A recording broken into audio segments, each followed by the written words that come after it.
Hey everyone, how you doing out there today? I hope everyone did all right trading. I hope everyone had their stops in place. That's very, very important.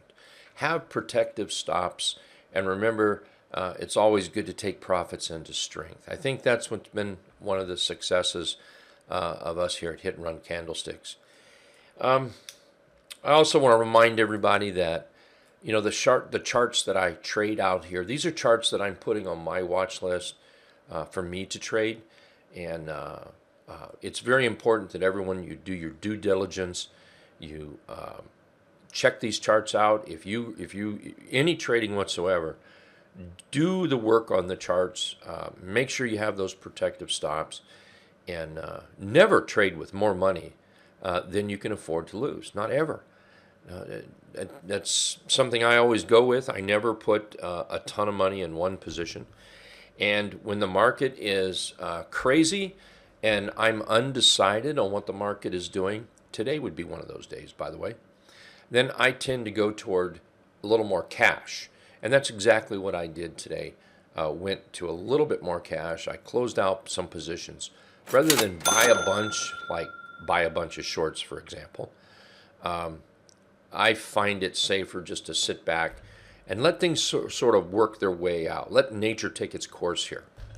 Okay, let's talk about some charts, and I've got just a few that charts for I'm going to put on the watch list. They're actually on the watch list already, but I'm just going to talk about them here and make some notes on the charts for myself for possibly entries and possibly some profit taking and what I think of the market here. So just some notes to myself. All right. So today we started out fairly good, but we ended up not so good. A bearish engulf up here. The 3-bar chart, you can see that we started up here not too bad, but right away, the first third of the day, we ended up with a bearish engulf. We had follow through to the downside, and we have a doji here. So I know a lot of people look at doji as indecision. I do as well, and it's indecision. So I look at this as we're down. Okay, maybe we don't want to go down, but we don't want to go up either. So what this is telling us right now is we really need to see what the follow through is. Is the follow through going to be up, or is the follow through going to be down? This is also set up for a doji continuation pattern, and that would be to the downside. So really, we need to see what this next candle is. And if you're looking at a daily chart, well, I should know, and I do. And this is what I'm waiting for, is confirmation. I'm not in the habit of picking tops or picking bottoms. I find that doesn't work so well. So I'm really waiting for that confirmation, and we'll see what happens there. If we do confirm to the downside, and honestly, I'm looking at confirmation below 363.40 here. If we break and close below that red line, then I would have to be on the short side. I would dump what long positions if they're not working out, and then I would invest in a couple of short positions. So I'm not going to do too much. I'm not going to get too excited with anything as long as we just chop around in this area here, but below 363.40, then I'll make some changes. Hey, I want to shout out, I do apologize, I forget who showed me this, but somebody in the room, one of our members, pointed this out to me today, and I hadn't noticed it. So again, I truly apologize. I wish I would have wrote your name down, and it was earlier this morning, and I just simply forgot. This trend line here, if we start here and come up to the top, and then up here, and then up here, that's right where we put that bearish engulf in today. So, might want to be thinking about that. Also, let's take this line here and let's draw from this low down. And you can see here we've got this huge, monstrous megaphone chart pattern. Here's the weekly chart. You can see it a little better maybe. Huge megaphone pattern. What this is possibly saying, but there's no absolute guarantee till we start seeing some follow through, is something like this. and we could end up back down to this level. That's very, very possible. We just want to watch our P's and Q's, and we want to think of this as a tree. And if we're going to climb down, we're going to climb down the tree one branch at a time. We're not going to just roar to the bottom. It'll be one branch at a time. So I'm not trying to paint some ugly bearish picture. I don't mean to. I'm not going to be real bearish unless we really start breaking down on the trend here, and we haven't yet. So I'm going to hang tough here. If we take a look at the just a chart with moving averages on there, you can see nothing has broke down. Noise today that doesn't even show up on this chart, hasn't even bent the 3 EMA over yet. So yeah, like I say, I'm going to wait for some follow through, some conviction on this. All right, let's take a look at some of these charts. Let's start with Omni. I can't pass this chart up. I don't care how bearish the market might be getting or how ugly that bearish engulf was in the market. I can't pass this up. That looks like a nice chart. Check out that volume today. Look at that consolidation we've had and a nice little dip to the downside. Hit that 50 period moving average and started moving up. We've got a low, a high, a higher low, and we definitely broke out. So what I'm looking for is if we come back to here, let's do this. If we come back over the next several days, if we come back down here in this area tomorrow, it's certainly not going to be a buy. But over several days, a week even, maybe even 2 weeks, if we come back to this area here, then I'll start watching for a possible buy signal. And if I can catch one, I'll take advantage of that. And that's where we're going to use this 26.25 stop. Now, on the other hand, if we just come down kind of quietly in this area, I'll watch for that buy signal. I'll watch for that chart pattern. I'll wait for the alert from live trading alerts. That's what gives me the alerts to seriously consider a chart. And if that happens up here, then we're going to end up using a stop around that 27.45. Now, as always, depending on where we actually buy it, we will adjust the stop accordingly. Okay. Ford is looking pretty good here. Look at that. I like what Ford is doing.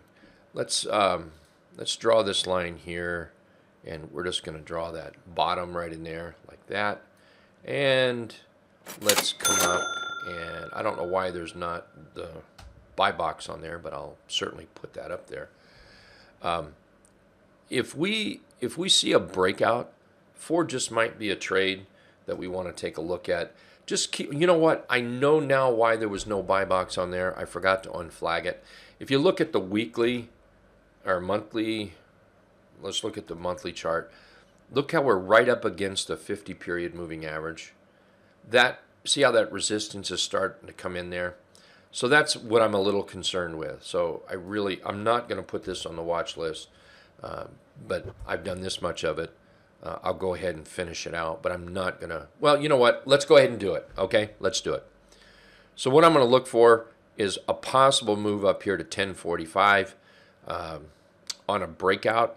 I like what it's doing in here. I wouldn't be afraid to be a buyer inside this area or on a breakout. So let's start with the stop. Let's put a stop in, paint this red, and then I'm going to use my 3-bar chart to set up a stop area. Yeah, I like that. So I'm going to look at 9.25 for a stop. Let's put the buy box in here, and we're going to go slightly up because I wouldn't mind a breakout on this. And we're looking at a 3.7% risk if it's bought at the very high. The higher you buy, I might buy it. Well, I want to raise that stop up maybe just a little bit. And I'll be looking for that 10.45. So, okay, we're going to keep this chart up. So this will be on the buy list today.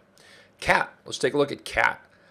Look at CAT. That big breakout here. Look at the volume on that. Look at the consolidation we've got inside the buy box. This is looking like a buy to me. 176.75 as a stop. Somebody asked me earlier why the buy box goes all the way down to the stop. And that's because I'm willing to buy it all the way down near the stop. This below the stop, I'm not willing to buy it below the stop because when I'm looking at a chart, I'm looking for charts I only want to trade charts, I should say, that when I set the buy box in there, that's the area I'm happy with, or even above a little bit, but I'm never happy below, because that is the point at which that chart pattern is broken. Now, it can come back alive the very next day, or even, say, in the afternoon. But buying it below this area, to me, would be like, why would I want to do that? Why would I want to buy it below that support? Why would I want to buy it if it's broken down? That makes no sense. Anyway, just my trading logic. So it has to be up into here in the green area or slightly above. And the buy box, again, always comes down to that area of that edge of bearishness, or edge of where I wouldn't want it. Take a look at ZM. ZM might be a short. ZM might be a short. We have a gap over here that could get filled, and of course it could go lower. Nothing says it has to stop right here. We've got a clear downtrend running. We've got a blue ice failure up here. Moved to the downside. We went sideways a little bit, and then we continued down. So what I'm looking for is a stop around 403.45. Anything above that, well, that would just make me darn right nervous. And anything inside this area would be a sell signal. Now, we definitely look at, here lately anyway, we certainly look at more longs than we do shorts. And it's because the market has been long. When I buy a long, I want to see bullish chart patterns like this. So if I was to buy this long, I would want to see that bullish in there. Now, if I'm going to buy it short, I want to see that red in there. So I know a lot of traders, they'll look at this and say, well, as it moves up, and let's change this to red, green. If it moves up, rallies, and it moves up here, that might be a short to somebody. For me, that's not a short until that candle gets red. If it breaks out, if that candle gets red, I'm going to have to still have it come back down in this area for the most part. Now, we'll reevaluate it up here. Really, I'm getting off subject. What I want to see in this box is a negative candle. Then I will consider a short on it. There you go. That was the takeaway from there. NVIDIA, this also may be a short to the downside. We've got a blue ice failure setting up. Got a clear top up here, double top. Looks like that weakness is there to the downside here. There's 10% to 470, and that's just testing these lows. That's very, very possible. Looking for a stop at 53.50, and the buy area is inside this green box right there. Another one I'm looking at for a possible trade is SLM. Beautiful trend. You have to wonder, geez, why hadn't we traded this before? Moving up very nice here. Well, here we up a little bit higher. We've got a nice little pullback here. We've got a nice doji, little follow through today. And why this is not set up, I don't know. I thought I did all these. So let's do that. Let's come in here and put the stop in. I'm going to put the stop right there, right about the T line. And this is just below the volatility stop on the three bar chart. And I think what I'm going to do is actually drop this just a smidgens lower right there. Yeah. And then we're going to put the buy box in here. Whoops, forgot to paint that red. Paint that red. There we go. Right in there. I like that idea. Almost 3%, but just under 3%. For the whole range of the buy box, so that makes the stop plenty okay. We'll also watch for possible breakout here. EVRI. Now, this was on yesterday's. watch list as well, and I'm putting it back on today's watch list because that is such a good looking trade. Nice pop the upside. We had a nice flag. Yesterday I pointed out that inside this buy box, we'll look at a buy. Now I did not buy this today. I did not buy this. My bad on that, I guess. Looks like we had a little follow through, so I'm very interested in this chart. I will keep this on the watch list, and I'll make sure that I'm watching this pretty close tomorrow for a possible entry here. Still looking for it to move up toward that $15 range up in here. As I said, we closed out of several positions today, lightened up a little bit. And the one buy I did make was SQQQ down here. And on this SQQQ, we're coming off the bottom here. This actually takes me back to my early days of trading. This is the pinball setup. This was the very first setup strategy that actually I ever really made consistent money at right here. And it's simply looking for a chart that's been in a downtrend. We close over the T line, and we're looking for it to run up toward that 34 EMA, which is up here about 935. Now, I got in a little early today. Normally, the buy is the next day if it shows strength over the T line, and preferably, right in that area right there. So there we go, right in that area. Tomorrow, that is where the pinball, that's how the strategy is supposed to work. But I did jump in a little bit early today. I am looking at a 1660 stop, and right now I'm looking for profits up in between those two lines right in there. I will watch what price does, price action. If price action stays strong, then I will see about holding it up toward that 34 EMA. But I'm not going to let good money go away, and I'll be watching that very closely. In case the bulls bring the market back, then I will be taking any profits off the table here. Okay, that's the trade ideas today. My idea in the market right now is be very, very careful. I decided this afternoon that today was just simply not a day to be chasing longs or short. Today's a better day to be shoring up your account a little bit. That's just what I did. So, well, let's just see how this plays out, and let's see what happens here, okay? Anyway, I'll post any buys and sells that I have, help anybody out if for educational purposes. And if you have any questions, remember you can always get to us here in the trading room. I try to answer as many of the YouTube questions as possible, and I try to answer emails. Keep in mind that if it's a technical question, you can only do that with a chart. You can't do it in text. So truly the best place to ask questions is right here in the trading room. Everybody have a wonderful day. Be safe, and we'll see you all tomorrow. Take care.